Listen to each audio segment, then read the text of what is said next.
नमस्कार, बहुत स्वागत है आपका। आप देख रहे हैं भाग्य चक्र और मैं हूं आपके साथ शैलेंद्र पांडे। किसी व्यक्ति को मानसिक बीमारियां क्यों होती हैं?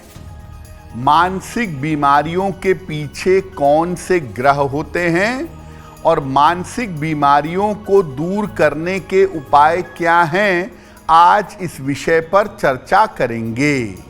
आज हम बात कर रहे हैं मानसिक बीमारियों के बारे में, साइकोलॉजिकल प्रॉब्लम्स के बारे में। तो सबसे पहले जानते हैं कि कौन से ग्रह और कौन सी राशियां आपकी मानसिक स्थिति से संबंध रखती हैं।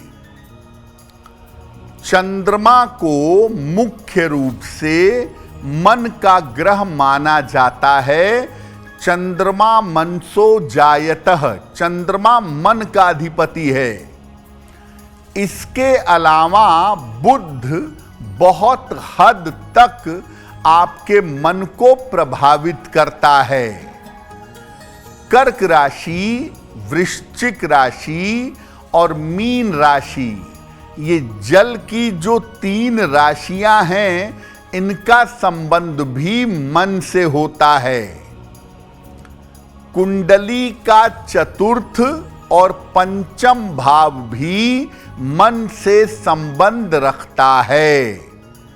और कभी कभी तिथियों का और नक्षत्रों का भी मन पर गहरा असर पड़ता है। तिथियों का, नक्षत्रों का आपके मन पर ज्यादा असर पड़ता है। इस बात को समझ के ही व्रत और उपवास के नियम बनाए गए हैं। तो मुख्यतः चंद्रमा और बुध आपके मन को कंट्रोल करते हैं, मन की स्थिति पर असर डालते हैं और तिथियों का, नक्षत्रों का आपके मन पर सीधा प्रभाव पड़ता है। तो आज हम मन की स्थिति के बारे में और मन की बीमारी के बारे में बात कर रहे हैं। अब ये जानते हैं कि कब आपके मन की स्थिति में उतार चढ़ाव होता रहता है। अगर आपकी कुंडली में चंद्रमा या बुध कमजोर होगा तो आपकी मानसिक स्थिति में उतार चढ़ाव होगा। ऐसा देखा गया है कि चंद्रमा अगर उच्च राशि में हो तो मन या तो बहुत मजबूत होता है या तो बहुत कमजोर होता है। केंद्र स्थान अगर खाली हो तो भी मानसिक स्थिति में उतार चढ़ाव बना रहता है। जिन लोगों की खान पान की आदत खराब होती है, ऐसे लोगों के जीवन में, ऐसे लोगों के मन में उतार चढ़ाव बना रहता है। अगर नींद गड़बड़ हो, नींद अच्छी ना हो, नींद पूरी ना हो, तो भी मन की स्थिति में उतार चढ़ाव बना रहता है। अगर हाथ में रेखाओं का जाल हो तो भी मन की स्थिति में उतार चढ़ाव बना रहता है। यानी ऐसी तमाम स्थितियां होती हैं जब आपका मन या तो बहुत मजबूत होता है या तो आपका मन बहुत कमजोर होता है। अब ये जानते हैं कि कब किसी व्यक्ति के मन की स्थिति, मानसिक स्थिति सामान्यतः अच्छी रहती है।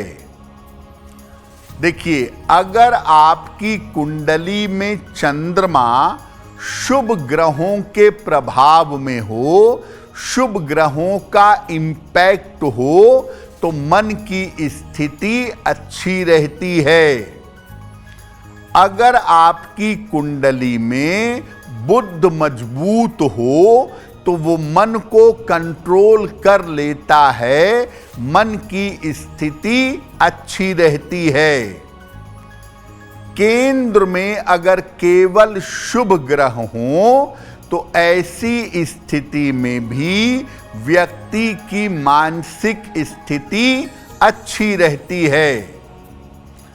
अगर कुंडली में बृहस्पति विशेष मजबूत हो तो चंद्रमा को इससे ताकत मिलती है और व्यक्ति की मानसिक स्थिति अच्छी हो जाती है।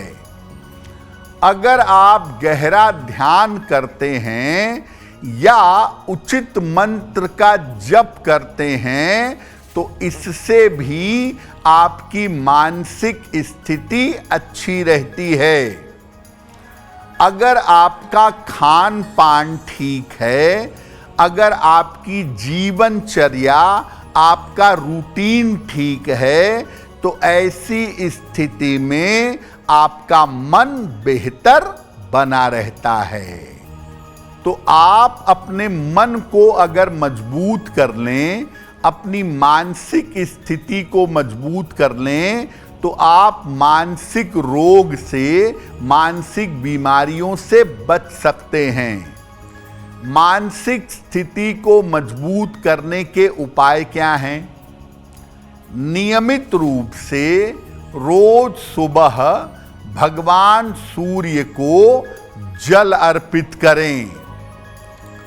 गायत्री मंत्र सुबह और शाम जपिए, कम से कम 27 बार या 108 बार सुबह और इतने ही बार शाम को इसका जप करिए।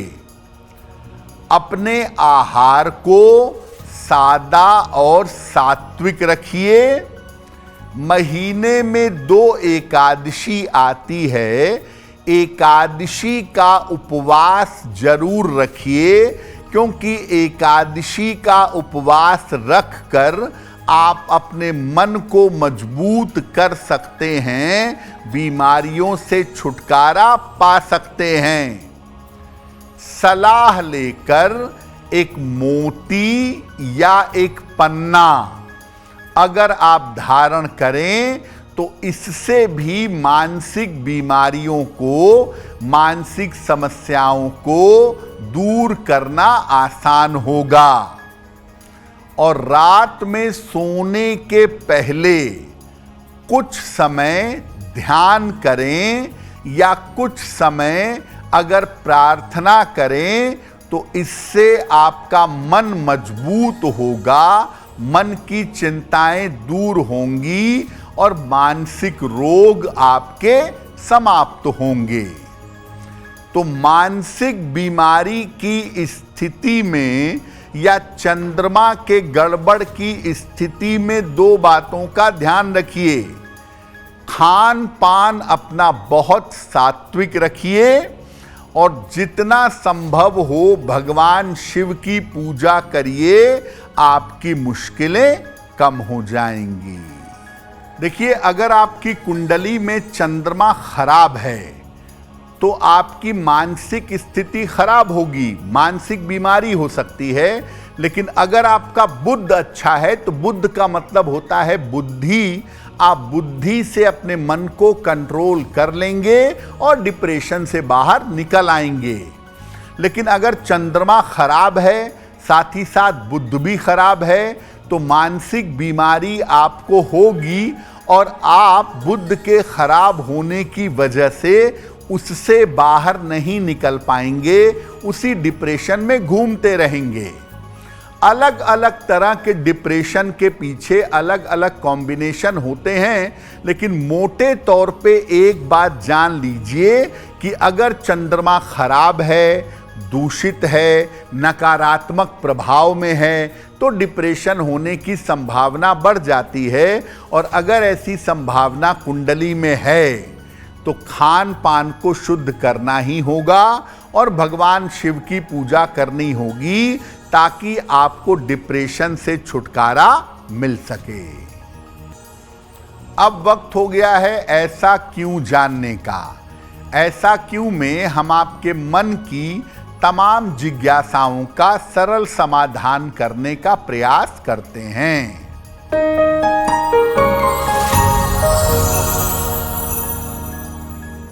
ऐसा कहा जाता है कि अगर चंद्रमा कुंडली में गड़बड़ हो, चंद्रमा अशुभ फल दे रहा हो, तो शिव जी की पूजा कल्याणकारी होती है। ऐसा क्यों? देखिए, हर ग्रह के एक नियंत्रक देवी देवता माने जाते हैं। चंद्रमा के नियंत्रक जो देवी देवता हैं वो हैं भगवान शिव और मां पार्वती। भगवान शिव का जो गौरी शंकर स्वरूप है, वो स्वरूप चंद्रमा को नियंत्रित करता है। तो अगर आपकी कुंडली में चंद्रमा खराब है या चंद्रमा की स्थिति अशुभ है, तो भगवान शिव के गौरी शंकर स्वरूप की पूजा करेंगे। गौरी शंकर स्वरूप वो स्वरूप है जिसमें भगवान शिव की बाईं जांघ पर माता पार्वती, माता गौरी बैठी हुई हैं। इस स्वरूप की पूजा करने से चंद्रमा की बाधाएं समाप्त हो जाती हैं। अगर आप मुझसे जुड़ करके अपनी समस्याओं का समाधान चाहते हैं और चाहते हैं कि आपकी समस्याओं को ज्योतिष के माध्यम से सुलझाया जाए, तो आप हमसे संपर्क कर सकते हैं, जुड़ सकते हैं एस्ट्रो तक पर।